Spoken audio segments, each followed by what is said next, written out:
What do you mean our reservations don't exist? I stared at the airline attendant, my voice rising as panic crawled up my throat. The look on her face, that practiced mixture of sympathy and detachment, told me everything I needed to know before she even opened her mouth. My husband Alex squeezed my hand, his face paling beside me. The airport bustled around us, indifferent to the moment my perfect honeymoon was crumbling before it even began. Your reservations were canceled yesterday afternoon, she said, tapping at her keyboard. The confirmation email says the refund was already processed to the original payment method. That's when I noticed the text message on Alex's phone from his father. Call me when you get this. You'll thank me later. In that moment, I knew exactly what had happened. 8 hours earlier, my alarm had blared at 4:30 a.m., but I was already wide awake, my body humming with excitement. I rolled over to find Alex still sound asleep, his dark hair tousled against the pillow. 3 days had passed since we'd said our vows, and the wedding glow hadn't worn off yet. I traced my finger along his jawline, overwhelmed by how much I loved him. Wake up, husband, I whispered, letting the word roll off my tongue. Today's the day. Alex groaned, one eye cracking open. 5 more minutes, Eliza. But I could see the smile playing at the corners of his mouth. No time, I said, already bouncing out of bed. Bali awaits, and our shuttle will be here in exactly 90 minutes. I ducked into the bathroom to shower, mentally reviewing our packing list again. We'd spent a year planning this trip, 2 weeks in Bali, exploring temples, hiking volcanic mountains, and spending long, lazy days on the beach. The trip of a lifetime to celebrate our marriage, our future, our love of adventure. As water cascaded over my shoulders, I thought about how hard we'd worked for this. Alex and I had both put in overtime for months, stashing away extra cash. We'd skipped dinners out, made coffee at home, and passed on weekend getaways with friends. Every sacrifice had been worth it for this moment. I stepped out of the shower to find Alex making coffee in the kitchen, our suitcases lined up by the door. I double-checked our documents, he said, sliding a mug toward me. Passports, boarding passes, hotel confirmations, all good to go. Perfect, I said, wrapping my arms around his waist and pressing my face against his back. I can't believe we're finally doing this. Alex turned to face me, his expression suddenly serious. My dad called last night after you went to bed. I stiffened.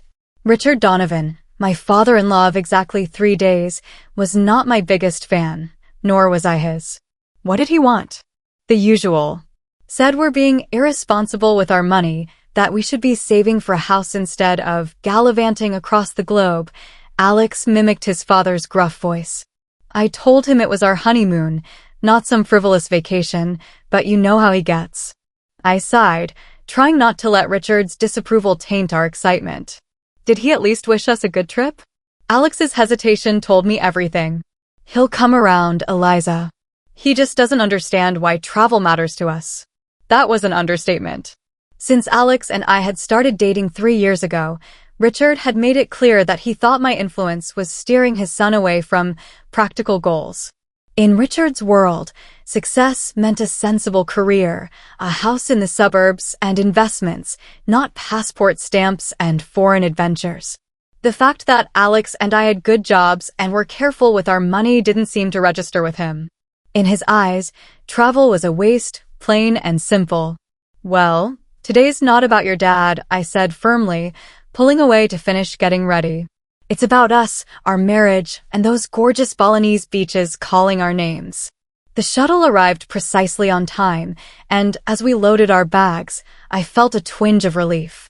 For the next 2 weeks, we would be far away from Richard's judgmental looks and pointed comments about fiscal responsibility. Maybe the distance would be good for everyone. As the shuttle pulled away from our apartment complex, Alex reached for my hand.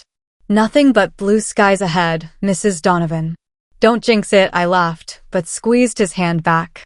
I had no idea how prophetic those words would turn out to be. We arrived at the airport 3 hours before our flight, as recommended for international travel. Check-in should have been smooth. We had already done it online, had our boarding passes on our phones, and only needed to drop our bags. But when we approached the counter, the attendant frowned at her screen. "I'm sorry, but I'm not seeing your reservation in the system," she said, fingers flying across the keyboard. "Could I see your confirmation number again?" Alex pulled up the email on his phone and showed it to her. She studied it, then looked back at her screen with a deepening frown.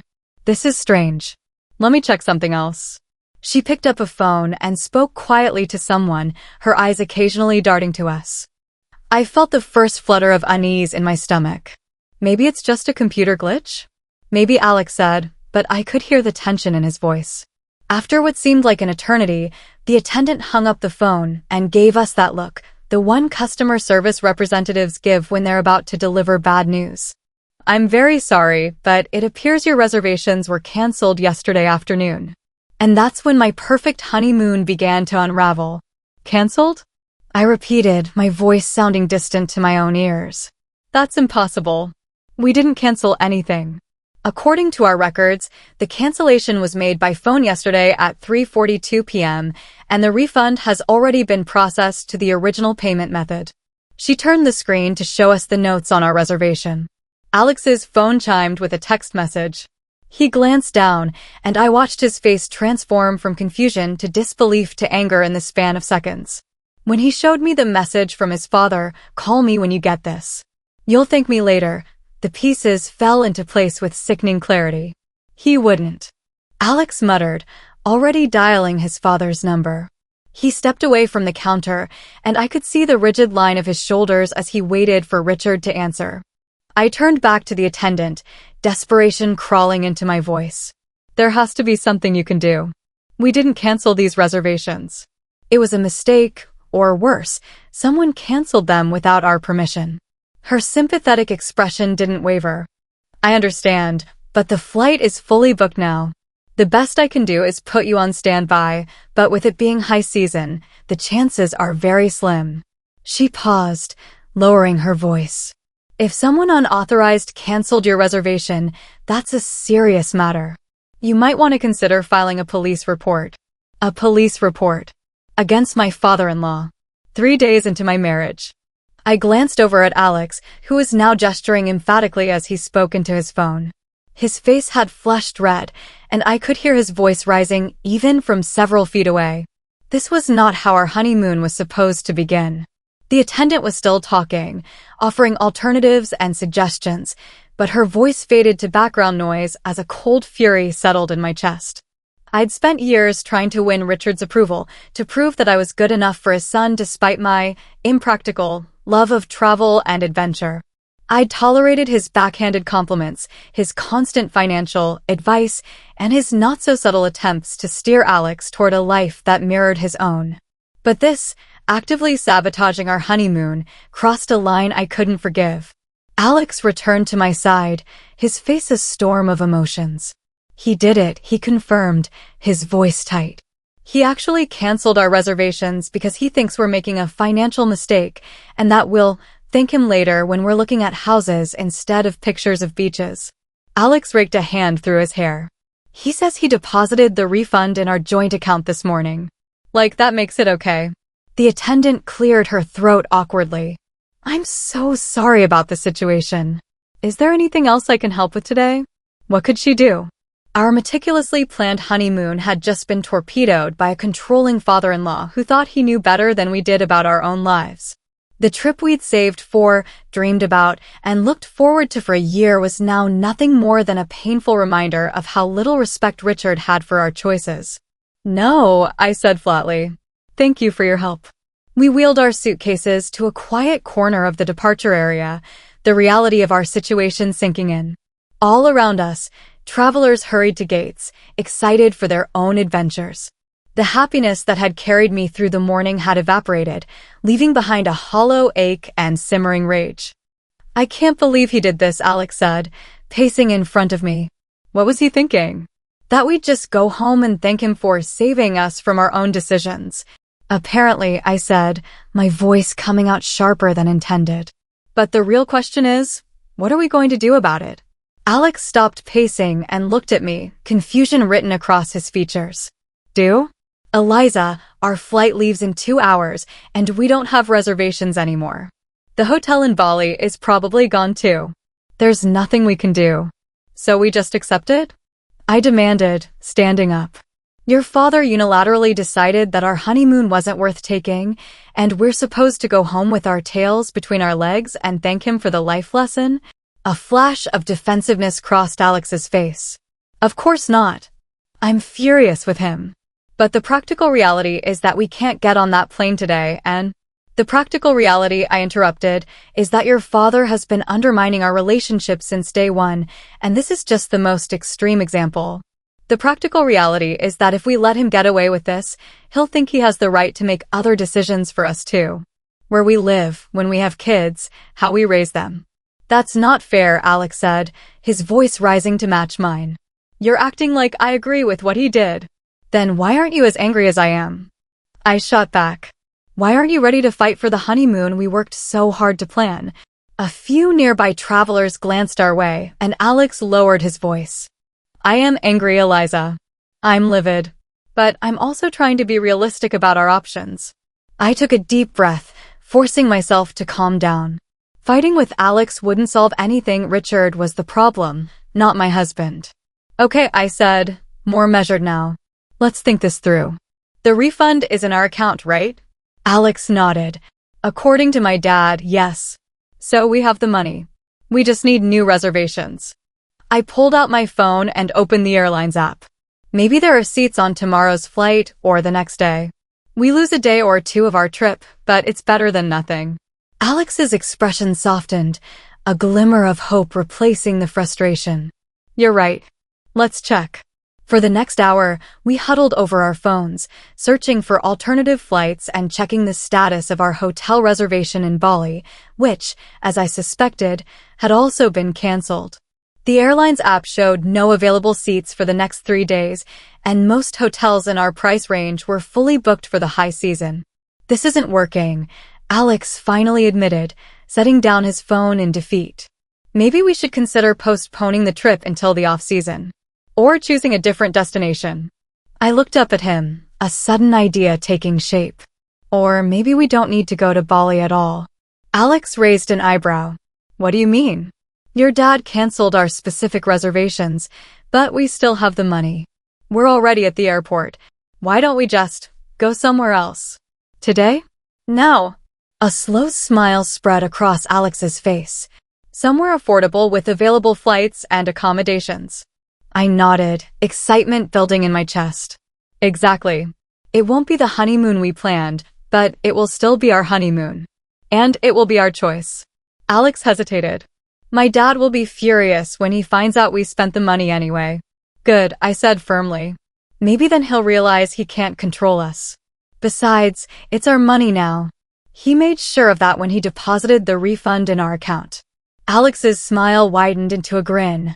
You're right. Let's do it. He opened the airlines app again. Where to, Mrs. Donovan? For the next 30 minutes, we searched for destinations with available flights leaving that day.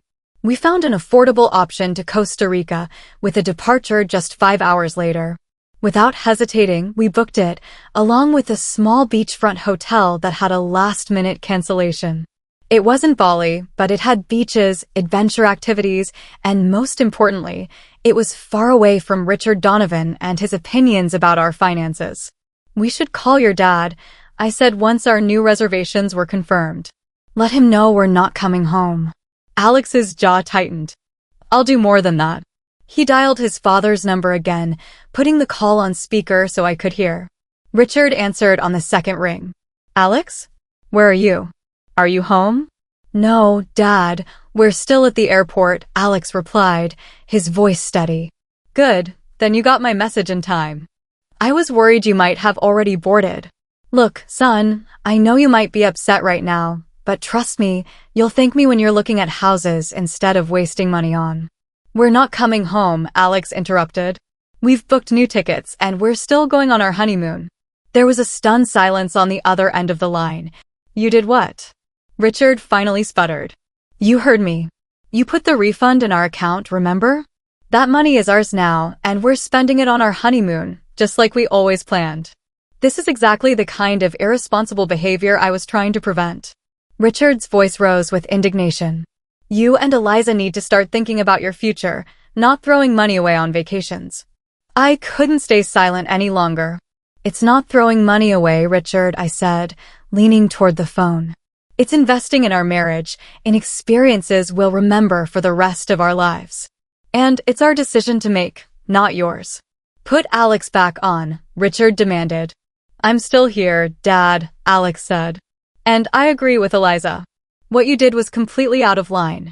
You had no right to cancel our reservations without our permission. I was trying to help you, Richard insisted.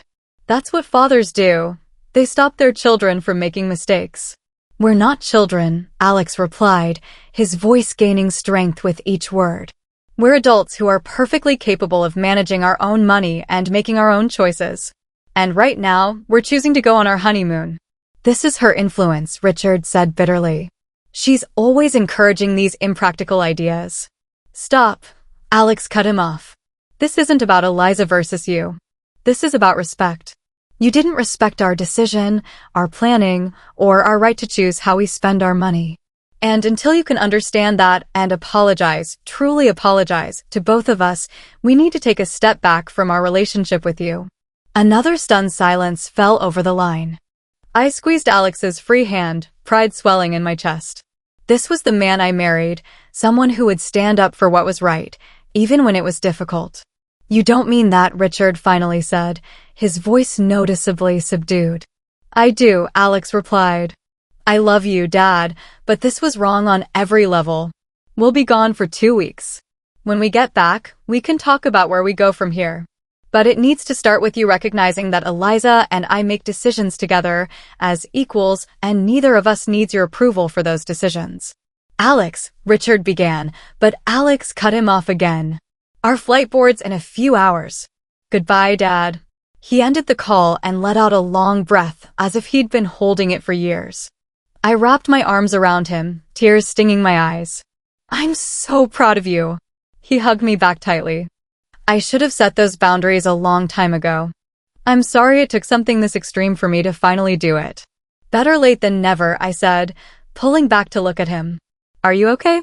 Alex thought for a moment, then nodded slowly. Yeah, I think I am. It doesn't feel great to confront him like that, but it also feels necessary. Right. He smiled at me, a genuine smile that reached his eyes. Besides, we have a honeymoon to focus on.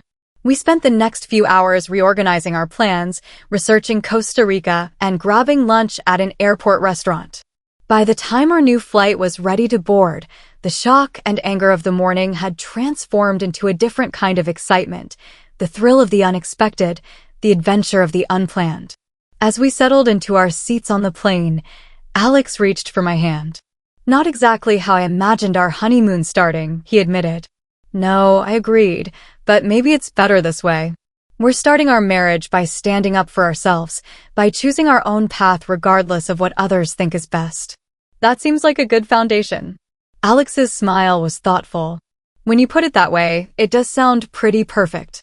He leaned over to kiss me softly. I love you, Eliza Donovan. I love you too, I whispered against his lips. Now, let's go have an adventure. The plane took off, carrying us away from Richard's disapproval and toward the uncertain but exciting journey we'd chosen for ourselves. As I watched the clouds pass by my window, I thought about how differently the day had unfolded from what I'd expected. This morning, I had been certain that our carefully planned Bali honeymoon would be perfect. Now, we were headed to a country neither of us had researched extensively, staying in a hotel we'd booked on a whim, without any of the excursions or activities we'd so meticulously arranged. And yet, I couldn't remember ever feeling more right about a decision. 7 days into our Costa Rican honeymoon, I lay on a hammock strung between 2 palm trees, watching Alex emerge from the ocean, surfboard under his arm. The past week had been a revelation. We'd hiked through rainforests, spotted sloths and toucans, ziplined over canopies, and spent long evenings on our small private deck watching the sunset. Without the pressure of a rigid itinerary, we'd discovered a freedom to explore at our own pace, to say yes to unexpected opportunities, and to truly relax into our new life together. Alex dropped his surfboard on the sand and flopped onto the hammock beside me, his wet hair dripping onto my sundress. "Hey," I protested, laughing as I pushed him away. "Sorry," he grinned, not looking sorry at all. "Man, that was amazing. You should try it tomorrow." "Maybe," I said, though we both knew I probably wouldn't. Alex was the adrenaline junkie. I was content to watch him from the shore, camera in hand to capture his triumphs and wipeouts the like. Alex's phone, which he'd left with me while surfing, chimed with a message notification. He reached for it, and I saw his expression grow serious as he read. "Everything okay?" I asked. He hesitated, then handed me the phone. It was a message from his mother. "Your father feels terrible about what happened. He wants to know if you'll call him when you have a chance." I've never seen him this upset. I handed the phone back, uncertain how to respond. "What do you think?" Alex sighed, running a hand through his damp hair. "I don't know. Part of me is still angry, but another part." He trailed off. "Misses your dad?" I supplied. He nodded. "Is that crazy? After what he did?" "No," I said slowly. "He's still your father. You can be angry with someone and love them at the same time." I paused, gathering my thoughts. "Do you want to call him?" Alex looked out at the ocean, considering. "I think I do. Not to smooth things over or pretend what he did was okay, but to see if he's really ready to listen." I nodded, understanding. "I'll give you some space." "No, stay," Alex said, reaching for my hand. "We're in this together, remember? Besides, this affects you as much as me." I settled back onto the hammock as Alex dialed his father's number, putting the call on speaker again. Richard answered almost immediately. "Alex?" His voice sounded older somehow, strained. "I didn't think you'd call." "Mom said you wanted to talk," Alex replied, his tone neutral. There was a pause, then Richard cleared his throat. "I owe you both an apology. What I did it was wrong. I had no right to interfere in your plans that way." Alex and I exchanged surprised glances.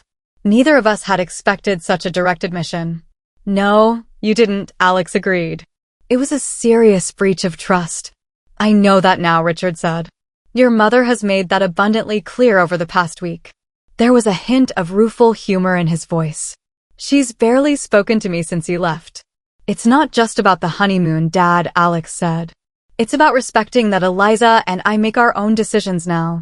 We're not asking for your approval on how we live our lives or spend our money." "I understand that," Richard said. "Or at least, I'm trying to.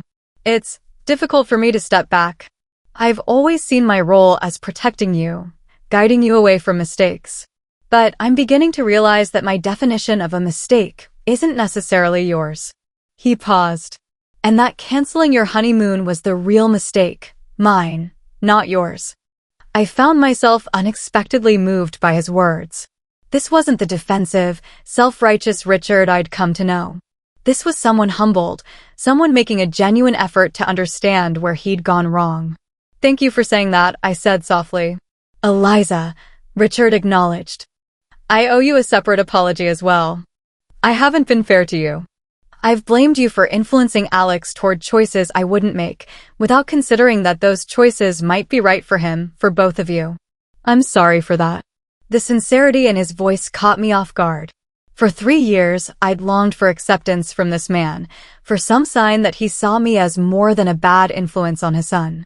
Now, ironically, it had taken an act of extreme interference to bring us to this moment of potential understanding. "I appreciate that, Richard," I said. "I want you to know that I love your son very much, and I would never encourage him to do anything that wasn't in his best interest." "I believe you," Richard said. "And I can see now that different doesn't necessarily mean wrong." He cleared his throat again. "So, Costa Rica? How is it?" Alex's face relaxed into a smile. "It's incredible, Dad. Yesterday we saw a sloth with a baby clinging to its chest. The day before, we hiked to a waterfall so beautiful it didn't look real." "That sounds special," Richard said, and I could hear the effort he was making to understand the value in our experience. "Your mother would love to hear all about it. Maybe when you get back, you could come over for dinner. Show us your pictures." Alex looked at me, raising an eyebrow in question. I nodded. We'd like that, he told his father. But Dad, we need to be clear about something. We're willing to move forward, but things need to change. No more comments about how we waste our money. No more trying to steer us toward the life you think we should have. We need your respect, not your approval. I understand, Richard said solemnly. I can't promise I'll never slip up or offer unsolicited advice. I am your father, after all, but I will do my best to remember that your lives are yours to design. He paused. And I will never, ever interfere with your plans like that again. You have my word. Thank you, Alex said. That means a lot. Well, I'll let you get back to your honeymoon, Richard said. Your real one, not the one I tried to force on you. Enjoy every minute of it. You've earned it. After they said their goodbyes, Alex set down the phone and let out a long, relieved breath. That went better than I expected. Much better, I agreed. Do you think he means it? I do, Alex said thoughtfully. My dad's stubborn and opinionated, but he's never been dishonest. If he says he'll try, he'll try. I nestled against Alex's side, watching the waves roll onto the shore. It's strange, isn't it? If he hadn't canceled our Bali reservations, we wouldn't be here right now, having one of the best weeks of our lives. And he might never have had that realization about needing to let go. Sometimes the worst beginnings lead to the best outcomes, Alex mused, his arm tightening around me. Speaking of which, I have a surprise for you. I raised an eyebrow. A good surprise? Because I've had enough of the other kind. He laughed. Definitely good. I talked to the hotel manager yesterday while you were getting a massage. There's a small cove about a mile down the beach that's completely private. He said we can have dinner there tonight, just us, a table on the sand, candles, the works. I thought it would be a nice way to celebrate our 1-week anniversary. I leaned up to kiss him, my heart full. That sounds perfect. That evening, as we sat at a beautifully set table on a secluded beach, the setting sun painting the sky in brilliant oranges and pinks, I couldn't help but reflect on the journey that had brought us here.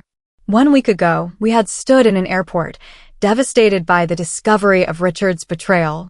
Now, we were stronger for having faced that challenge together, for having chosen our own path despite the obstacles thrown in our way.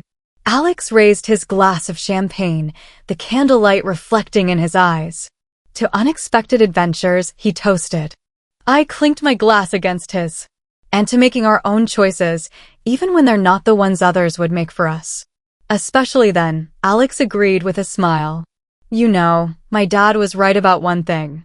Oh! What's that? This money was an investment, Alex said, gesturing to the beautiful scene around us. Not in a house or a retirement account, but in us, in memories we'll carry forever, in a foundation for our marriage built on standing up for what matters to us. I reached across the table to take his hand. The best investment we could have made. As the stars began to appear overhead, I thought about the story we'd tell someday, about a honeymoon that began with a devastating discovery and ended with a deeper understanding of ourselves, each other. And even the man who had tried to stop us from being here. It wasn't the honeymoon we'd planned, but it was ours. Every unexpected, beautiful moment of it. And in the end, that made it perfect.